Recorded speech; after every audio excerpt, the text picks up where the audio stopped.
Halo guys, selamat datang di channel Alur Cerita. Semoga kalian selalu diberikan kesehatan dan kebahagiaan. Jangan lupa like, comment, and subscribe agar channel ini terus berkembang. Selamat menonton.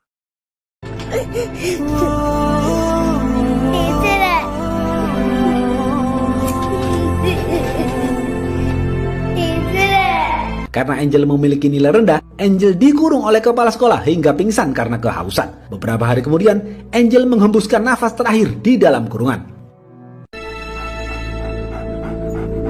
Pemeran film ini antara lain Melvin, ayah Melvin, Sribala dan Silek adalah sahabat baik yang bekerja sebagai polisi.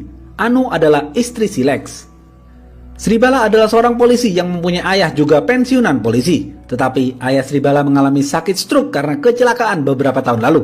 Ayah Sribala suka dengan boneka. Ayahnya selalu berusaha merebut boneka dari cucunya. Sribala tidak tahu kenapa ayahnya tertarik dengan boneka. Saat Sribala sedang menelpon anak buahnya, ayahnya terlihat berusaha mengambil boneka di tempat orang jualan. Sribala menganggap ayahnya sedikit aneh karena suka dengan boneka. Tetapi Sribala tetap merawat ayahnya dengan baik. Sribala mempunyai sahabat baik bernama Silek. Silek adalah seorang polisi dan sudah mempunyai istri bernama Anu. Silek dan Anu berencana mengadopsi seorang anak. Suatu hari, masyarakat dihebohkan dengan hilangnya seorang artis terkenal bernama Uma dan pengusaha bernama Emil. Mobil Uma ditemukan terbuka di pinggir jalan. Di dalam mobilnya terdapat handphone dan tidak ada jejak kekerasan dan penculikan. Besok pagi, Sribala datang ke TKP dan melihat jejak mobil Uma. Dari TKP, Sribala menyimpulkan ini bukan kecelakaan. Uma mengerem secara mendadak. Sribala merasa bingung dengan petunjuk ini. Anak buahnya mengatakan kalau Uma mendatangi acara reuni malam itu dan menginap di sebuah hotel. HP yang ditemukan di mobil Uma milik pria bernama Melvin. HP itu tercatat 5 kali melakukan panggilan keluar ke nomor polisi bernama Silek. Sribala terkejut mendengar hal itu. Ada keterlibatan apa Silek dengan hilangnya Uma?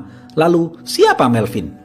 Sribala kemudian bertanya kepada Silek tentang hal ini. Silek menjawab tidak kenal dan tidak tahu itu nomor HP Melvin. Sribala juga menawari Silek untuk menangani kasus ini.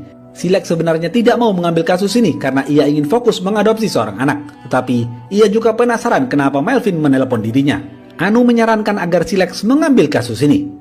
Sribala dan kepolisian melihat rekaman CCTV acara reuni Uma dan hotel tempat Uma menginap. Di sana, terlihat Melvin berada dekat di sisi Uma karena Melvin adalah teman SMA Uma. Mobil Melvin terlihat mengikuti mobil Uma. Sribala yakin Melvin pelaku penculikan ini. Sribala memerintahkan anak buahnya menangkap Melvin. Kepolisian langsung pergi ke apartemen Melvin. Terlihat di sana Melvin berusaha melarikan diri, tetapi kepolisian berhasil menangkapnya dengan mudah. Melvin kemudian dibawa ke kantor polisi. Di catatan kepolisian tercatat bahwa Melvin kehilangan putrinya yang bernama Angel 4 tahun lalu. Sedangkan istrinya bernama Sherin yang kecanduan obat terlarang melakukan bunuh diri dengan melompat dari balkon apartemen. Sribala mulai menginterogasi Melvin dengan bertanya, "Melvin, apakah kau tergila-gila dengan Uma? Atau kau cemburu dengan kesuksesan Uma hingga kau menculiknya?" Melvin sambil tersenyum menjawab, "Aku membunuhnya." Sribala dan Silek kaget mendengar hal itu. I killed her. Melvin mulai bercerita. Rasa sakit terbesar di dunia ini adalah dikhianati. Dahulu istriku selingkuh dengan Emil, seorang pengusaha kaya. Awalnya aku tidak percaya dengan hal itu, tetapi setelah aku menelusuri, aku melihat dengan mata kepala sendiri Sherin selingkuh dengan Emil. Sejak itu, aku berencana membunuh Sherin. Aku menyuntikkan obat terlarang ke tubuhnya agar seakan-akan ia terlihat seperti pecandu. Kemudian, aku pergi kerja. Aku menelpon Sherin agar berjalan ke balkon dan Sherin pun terjatuh dari balkon. Sherin dinyatakan tewas di tempat. Kemudian aku pergi ke rumah sakit dan berpura-pura bersedih saat melihat jasad Sherin. Sribala lalu bertanya lagi, "Lalu apa hubungannya ceritamu ini dengan Uma?" Melvin menjawab, "Bu Sribala, Uma adalah orang yang salah di tempat yang salah. Targetku bukan Uma, targetku adalah Emil." Saat acara reuni malam itu, Emil pulang bersama Uma. Aku merasa ini adalah saat yang tepat. Aku naik ke mobilku dan mengikuti mereka berdua. Aku kemudian berhenti tepat di depan mobil mereka. Mereka berdua kaget dan mengerem mendadak. Aku lalu turun dari mobil dan mendatangi mereka. Aku menyemprotkan obat bius ke mereka berdua hingga pingsan. Kemudian, aku membunuh mereka berdua dan membuang mayatnya ke hutan. Setelah mendengar semua cerita Melvin, kepolisian membawa Melvin ke hutan untuk memberitahu di mana lokasi mayatnya. Saat sedang menelusuri hutan, tiba-tiba Melvin lupa di mana lokasi mayatnya. Mereka semua kemudian kembali ke kantor polisi. Anak buah Sribala memberitahu Sribala bahwa hutan tempat Melvin membuang mayat adalah hutan terjal yang sulit ditelusuri. Di hutan itu selalu terjadi kabut tebal setiap bulannya. Kita hanya mempunyai waktu 12 hari lagi sebelum kabut itu terjadi. Sribala dan Silek percaya dengan cerita Melvin. Mereka sepakat untuk memberi waktu lagi agar Melvin mengingat kembali di mana lokasi ia membuang mayat Uma dan Emil. Tetapi jika Melvin berbohong, maka mereka akan melakukan pendekatan secara psikis untuk memancing Melvin agar mengatakan yang sebenarnya. Sribala dan Silek membawa Melvin ke taman untuk diinterogasi. Sribala dan Silek terus memancing Melvin dengan pertanyaan-pertanyaan tentang lokasi mayat. Tetapi cara itu tidak berhasil. Melvin justru berbohong kepada Sribala dan Silek. Sribala pun marah dan menampar Melvin. Karena Sribala dan Silek belum bisa memecahkan kasus ini, Kapolsek akan mengirim Melvin ke penjara distrik. Silek tidak setuju dengan usulan Kapolsek karena penjara distrik terkenal tidak aman. Narapidana di sana sering berkelahi yang menyebabkan kematian. Silek khawatir dengan nyawa Melvin di sana. Dan ternyata benar dugaan Silek. Besok pagi terjadi perkelahian antar sesama narapidana di penjara distrik. Sribala mendengar ini langsung ke TKP untuk memastikan keselamatan Melvin. Ternyata dalam kekacauan yang terjadi di penjara distrik, satu orang mantan polisi bernama Sainu dinyatakan tewas karena diserang narapidana lain. Sedangkan Melvin tidak terluka. Ia selamat dan langsung dipindahkan ke penjara yang lebih aman. Sribala dan Silek dikejar oleh waktu. Mereka harus segera menemukan lokasi mayat Uma dan Emil. Mereka berdua terus menginterogasi Melvin, tetapi Melvin justru mengatakan Emil dan Sherin adalah dua orang yang salah. Dengan membunuh mereka berdua, aku melakukan tindakan yang benar, karena hanya hukum Tuhan yang paling adil. Pak Silek, kita berdua sama-sama lelaki. Apakah kau yakin istrimu tidak selingkuh? Karena ada satu hal yang pria tidak pahami di dunia ini, yaitu wanita. Bu Sribala, apakah ibu bisa tinggal dengan seseorang setelah ibu selingkuh dari suami ibu? Mendengar perkataan itu, Silek jadi ragu dengan kesetiaan istrinya. Sribala dan Silek terpengaruh dengan omongan Melvin. Tiba-tiba, Silek mendapatkan WhatsApp dari bank bahwa Anu istrinya telah menarik uang sebesar 100 juta rupiah. Silek bertanya kepada Anu. Anu menjawab, uang itu untuk orang tuaku yang sedang merenovasi rumah. Silek mulai curiga dengan Anu. Silek menelpon mertua dan ternyata sang mertua tidak sedang merenovasi rumah. Artinya, Anu berbohong. Malam hari, Silek juga melihat HP Anu menerima WhatsApp dari seorang pria untuk janjian bertemu besok. Besok pagi, Silek membuntuti Anu dari belakang dan ternyata benar. Anu naik mobil bersama seorang pria. Silek kemudian mencari tahu siapa pria itu. Silek pergi ke cybercell. Pria itu ternyata bernama Roni. Silek semakin yakin akan kebenaran omongan Melvin. Sribala juga mendapatkan selembar kertas di kantor dari seseorang yang tak dikenal. Surat itu bertuliskan bahwa kecelakaan yang menimpa ayahnya dahulu karena disengaja. Sribala selama ini menganggap itu adalah kecelakaan biasa, tetapi Sribala sekarang penasaran dan mulai melakukan penelusuran. Sribala kemudian bertemu dengan sahabat ayahnya dan bertanya tentang kecelakaan ayahnya di masa lalu. Sahabat ayahnya mengatakan, coba kau cek saja panggilan telepon ayahmu saat kecelakaan terjadi. Sribala kemudian pergi ke cybercell. Orang cybercell mengatakan panggilan terakhir HP ayahmu saat kecelakaan terjadi adalah dari Silek. Sribala curiga kepada Silek. Sribala sekarang yakin kecelakaan yang menimpa ayahnya adalah disengaja dan semua ini direncanakan oleh sahabatnya sendiri yaitu Silek. Sribala tidak percaya lagi dengan Silek. Besok pagi, Sribala dan Silek terus menginterogasi Melvin, tetapi Melvin belum mau mengatakan di mana lokasi mayatnya. Melvin mengatakan, aku akan memberitahu di mana lokasi mayatnya. Tetapi sebelum aku memberitahu, kalian berdua jawab dahulu pertanyaanku. Bu Sribala, apa yang kau lakukan jika sahabatmu mengkhianatimu? Pak Silek, apa yang kau lakukan jika istrimu mengkhianatimu? Sribala dan Silek diam bisu. Karena kasus Melvin tidak kunjung selesai, Kapolsek diperintahkan atasannya untuk memindahkan Melvin ke rumah sakit jiwa karena Melvin dinilai memiliki gangguan jiwa. Sribala kemudian bertemu dengan saksi mata saat tabrakan ayahnya terjadi. Sribala kemudian ngobrol dengan saksi mata itu. Ia mengatakan, Sainu adalah otak di balik kecelakaan yang terjadi pada ayahmu. Tapi aku tidak tahu apa motif Sainu melakukan itu. Sribala kemudian memeriksa file ayahnya dahulu. Pagi hari, Silek sedang berada di pom bensin. Di motornya, terdapat bukti tiket Anu akan melakukan perjalanan ke kota Mumbai besok bersama Roni. Silek tidak tahu itu dari siapa, tetapi Silek marah dengan hal ini. Saat makan malam, Silek bertanya kepada Anu, istriku, kau mau pergi kemana besok dan bersama siapa? Anu menjawab, aku mau pergi ke kota Mumbai besok sendirian. Anu berbohong. Silek marah karena Anu selingkuh, tetapi Silek sangat mencintai Anu. Silek tidak bisa meninggalkan Anu. Oleh karena itu, Silek berencana membunuh selingkuhan Anu, yaitu Roni. Pagi hari, Silek membuntuti Roni yang sedang bersepeda. Di tempat sepi, Silek langsung menabrak Roni hingga tewas.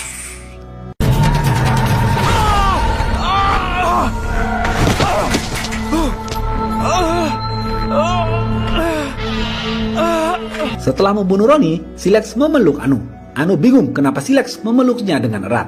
Besok pagi, Sribala lagi-lagi mendapatkan surat dari seseorang tak dikenal yang berisi flash disk. Setelah Sribala buka, ternyata isinya adalah video rekaman Silex membunuh Roni. Tetapi Sribala hanya diam saja karena ini adalah aib kepolisian.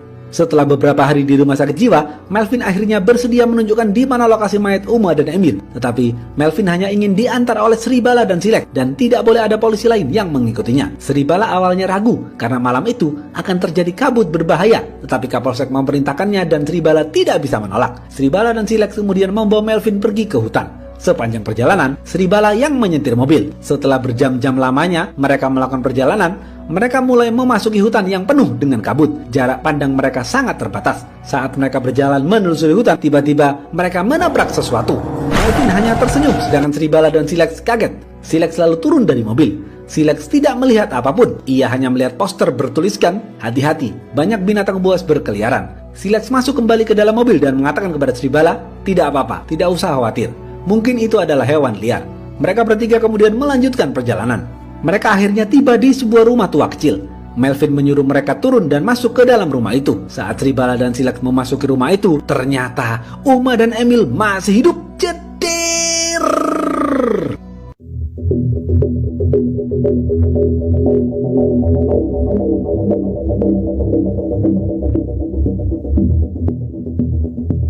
Uma dan Emil hanya disekap. Melvin tidak membunuh mereka berdua. Sribala dan Silex kemudian membawa Uma dan Emil ke rumah sakit. Beberapa hari kemudian, Uma dan Emil dinyatakan sembuh dan bisa beraktivitas normal kembali. Karena Uma dan Emil sudah ditemukan, pengadilan memutuskan Melvin dihukum 1 tahun penjara. Melvin hanya melakukan drama ini semua karena gangguan jiwa. Melvin akan dimasukkan ke rumah sakit jiwa. Pengadilan juga memberikan selamat kepada Sribala dan Silex atas keberhasilannya menangani kasus ini. Sebelum dibawa ke rumah sakit jiwa, Melvin tersenyum kepada Sribala dan Silex. Sribala dan Silex masih bingung kenapa Melvin tersenyum dan apa tujuan Melvin melakukan ini semua. Silex beraktivitas normal seperti biasa. Silex pergi bersama Anu. Anu mengatakan, "Suamiku, ada hal yang seharusnya aku katakan kepadamu." Anu lalu mengajak Silex ke rumah Roni. Mereka berdua bertemu dengan istrinya Roni. Mereka bertiga mengobrol bersama. Anu mengatakan, almarhum Roni dan istrinya sudah banyak membantuku. Roni mengenalkanku kepada seorang penasehat untuk mengadopsi anak. Silex menyesal membunuh Roni karena ternyata Anu tidak selingkuh dengan Roni. Emil bertemu dengan Sribala untuk mengucapkan terima kasih kepada Sribala. Karena berkat Sribala, Emil bisa diselamatkan. Sribala mengatakan, "Tidak apa-apa, itu sudah menjadi tugasku sebagai seorang polisi. Kalau boleh tahu, sudah sejauh apa hubunganmu dengan Sherin? Kenapa kau mencintai Sherin?" Emil menjawab, "Siapa Sherin, Bu? Saya tidak kenal dengan Sherin." Sribala kaget mendengar ucapan Emil. Sribala kembali berkata, "Bukankah Melvin melakukan ini semua karena kau selingkuh dengan Sherin?" Emil kemudian tertawa dan mengatakan, "Tidaklah, Bu, saya tidak kenal dengan Sherin." Emil kemudian pergi karena harus buru-buru menuju bandara. Sribala masih bingung dengan hal ini. Sribala kemudian menganalisa kenapa Melvin melakukan ini semua. Apa motifnya? Sribala masih penasaran. Sribala kemudian bertanya kepada dokter forensik tentang kematian Sherin. Dokter mengatakan Sherin bukan pecandu obat terlarang, tetapi saat hari H kematiannya, obat terlarang ditemukan dalam dosis tinggi di dalam tubuhnya. Dan kematiannya bukan karena jatuh sendiri, tetapi karena didorong seseorang dengan kuat. Bukan seperti yang dikatakan Melvin, bahwa Sherin jatuh sendiri. Tetapi, saya ditekan oleh atasan saya untuk menulis laporan otopsinya, Sherin mati karena bunuh diri. Sribala yakin Melvin melakukan ini semua agar kepolisian menangkapnya. Sribala kemudian bertemu dengan ayah Melvin dan bertanya, "Pak, apa maksud Melvin melakukan ini semua?" Ayah Melvin menjawab, "Sebaiknya kau berbicara langsung dengan Melvin." 1 tahun sudah Melvin di penjara. Melvin akhirnya dibebaskan. Sribala dan Silex masih penasaran apa motif Melvin melakukan ini semua. Sribala dan Silex bertemu dan bertanya langsung dengan Melvin. Sribala mengatakan, "Melvin, aku tahu Sherin tidak mati karena melompat sendiri. Ia juga tidak memiliki hubungan dengan Emil. Lalu, kenapa kau mengarang cerita ini semua kepada kami? Apa tujuanmu melakukan ini semua?" Melvin menjawab, "Seringkali kebohongan lebih kuat daripada kebenaran. Itulah mengapa jika kebohongan diucapkan terus-menerus, kebohongan bisa menjadi kebenaran." Melvin mulai menceritakan yang sebenarnya. "Istriku adalah seorang muslimah yang taat. Aku sangat mencintai istriku. Aku mempunyai gadis kecil yang lucu, bernama Angel. Angel memang tidak terlalu pintar di sekolahnya, tetapi aku tidak masalah dengan hal itu. Aku tetap mencintai anakku. Sherin dan aku tetap mendidiknya dengan lembut. Suatu hari, kita berdua dipanggil kepala sekolah. Kepala sekolah mengatakan akan mengeluarkan Angel dari sekolah karena nilainya terus menurun. Aku dan Sherin memohon agar kepala sekolah tidak mengeluarkan Angel. Kepala sekolah pun memberikan 1 kesempatan lagi kepada Angel. Suatu hari ada ujian sekolah. Angel ketakutan dan menangis saat pergi ke sekolah. എന്താടാ സ്കൂളിൽ പോകണ്ടേ നമുക്ക് അയ്യേ മോള് കരയില്ലേ ദേ എല്ലാരും കളിയാക്കും ചെല്ലു ചെല്ലു വേഗം. Tetapi aku dan Sherin tetap mengantarnya ke bis sekolah agar Angel bisa mengikuti ujian. Sore hari saat pulang sekolah, bis yang menjemput Angel tidak membawa Angel. Angel dinyatakan menghilang. Aku dan Sherin panik. Aku kemudian pergi ke sekolah dan bertanya kepada Satpam. Satpam mengatakan sekolah sudah tutup dan semua anak sudah pulang. Aku semakin panik dan bingung harus mencari kemana. Aku sudah lapor ke pihak sekolah dan kepolisian tetapi tidak digubris. Hingga suatu malam, aku menemukan buku Angel di kamarnya. Di bukunya terdapat gambar seorang anak kecil sedang dikurung di sebuah kandang. Pagi harinya, aku pergi ke sekolah dan memasuki sekolah. Aku curiga dengan Satpam, sepertinya ia menyembunyikan sesuatu. Aku langsung menghajarnya. Satpam itu kemudian mengatakan yang sebenarnya kepadaku. Di sekolah itu ada metode hukuman bagi murid yang mempunyai nilai rendah.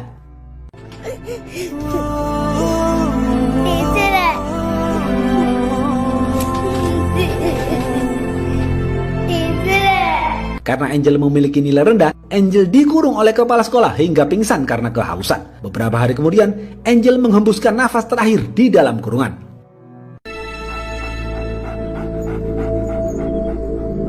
Kepala sekolah memberitahu Satpam untuk menyembunyikan hal ini. Setelah Satpam menceritakan semuanya kepadaku, Satpam bersedia menjadi saksi di pengadilan. Aku merekam semua pernyataan Satpam dan menyembunyikan hasil rekaman itu di bawah lampu. Aku kemudian melaporkan kepala sekolah dan pemilik sekolah kepada polisi, tetapi kepolisian bungkam dengan hal itu. Kepolisian bekerja sama dengan pihak sekolah untuk menyembunyikan hal ini. Pemilik sekolah mencoba membungkamku dan Sherin. Pemilik sekolah lalu bertemu dengan Sherin di apartemen. Saat itu Sherin sedang sendirian. Sherin terus menangis dan membentak kepada pemilik sekolah. Pemilik sekolah lalu menjuntikkan obat terlarang kepada Sherin dengan dosis tinggi lalu mendorong Sherin ke balkon. Sherin ditemukan tewas saat itu juga. Pemilik sekolah dan kepolisian memanipulasi laporan otopsi Sherin dengan mengatakan Sherin tewas bunuh diri karena melompat ke balkon. Aku pergi ke rumah sakit dan melihat mayat Sherin. Aku bingung harus bagaimana. Aku sudah kehilangan istri dan anakku. Tidak ada yang mau mendengarkanku kecuali satu orang, yaitu ayahmu Sri Bala. Aku minta tolong agar ayahmu mengambil rekaman itu. Ayahmu percaya kepadaku dan mengambil rekaman itu di bawah lampu. Ayahmu kemudian melihat rekaman itu dan berusaha akan mengusutnya. Tetapi rencana itu diketahui oleh pemilik sekolah dan polisi bahlul bernama Sainu. Pemilik sekolah dan Sainu lalu berencana jahat. Sainu meminjam handphone Silex untuk menelpon ayahmu dan berpura-pura ingin bertemu karena ada kepentingan mendesak. Ayahmu pun percaya dan langsung berangkat. Saat di perjalanan, ayahmu sengaja ditabrak bus dan ayahmu terkena stroke hingga sekarang. Beberapa bulan kemudian, aku melihat pemilik sekolah dan istrinya ternyata bersahabat dengan Anu. Sejak itu, aku menyusun rencana. Aku juga dibantu oleh ayahku, tetapi aku tidak mau membunuh pemilik sekolah dan kepala sekolah lalu masuk penjara. Sri Bala lalu bertanya kepada Melvin, siapa pemilik sekolah itu? Melvin menjawab, pemiliknya adalah Roni. Jedir! Ronnie Verghese.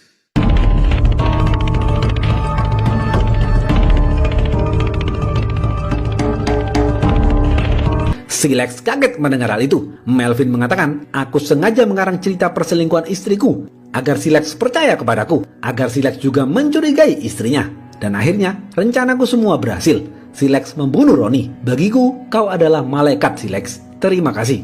Aku mengadakan acara reuni itu untuk mengundang Uma dan Emil. Mereka berdua pun datang sesuai rencanaku. Setelah acara selesai, mereka berdua pulang bersama. Aku dan ayahku langsung menjalankan rencana. Aku sengaja ikut bersama mobil Uma dan Emil.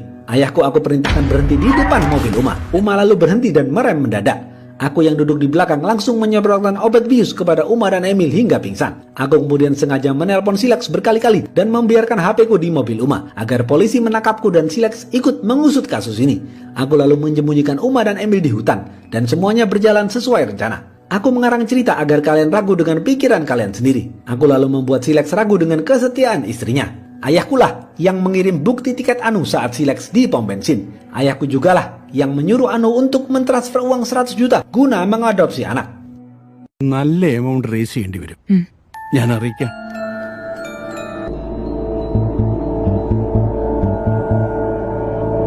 Ayahkulah yang meletakkan kertas di meja Sri Bala tentang kecelakaan ayah Sri Bala. Ayahku juga yang merekam Silex membunuh Roni dan mengirim hasil rekaman itu ke meja Sri Bala. Sainu di penjara dibunuh narapidana lain karena ia adalah polisi bahlul yang jahat. Sainu dihukum langsung oleh Tuhan karena kejahatannya. Lalu, Melvin memegang pundak Silex sebagai tanda terima kasih. Silex marah dan mengatakan, "Kau pikir kau bisa lolos begitu saja setelah membodohi kami?" Melvin membalas, "Kalian berdua tidak bisa menangkapku, karena tidak ada bukti aku membunuh Roni. Yang membunuh Roni adalah kau." Dan Sribala mengetahui rekaman itu lalu menyembunyikannya, karena kalian berdua bersahabat. Sedangkan menyembunyikan pembunuhan itu adalah kriminal. Setelah selesai bercerita, Melvin kemudian pergi meninggalkan Sribala dan Silex. Sebelum pergi, Sribala bertanya kepada Melvin, "Lalu, bagaimana nasib kepala sekolah?" Melvin tersenyum dan memegang pundak Sribala sebagai ucapan terima kasih. Tetapi Sribala masih bingung apa maksud Melvin.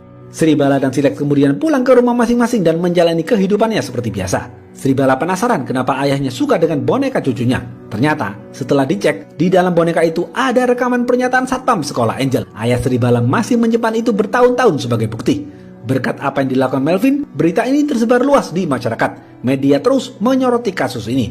Kasus ini akhirnya dibuka kembali dan diusut sampai tuntas. Ayah Sribala kemudian mendapatkan penghargaan karena menyelamatkan barang bukti itu. Beberapa hari kemudian, media heboh dengan ditemukannya mayat kepala sekolah di dalam hutan. Sribala yang mendengar itu kaget dan baru sadar. Ternyata, yang Sribala tabrak di hutan saat kabut itu bukan hewan, tetapi kepala sekolah. Jedir! നമ്മൾ ചെയ്യുന്ന ക്രൈമും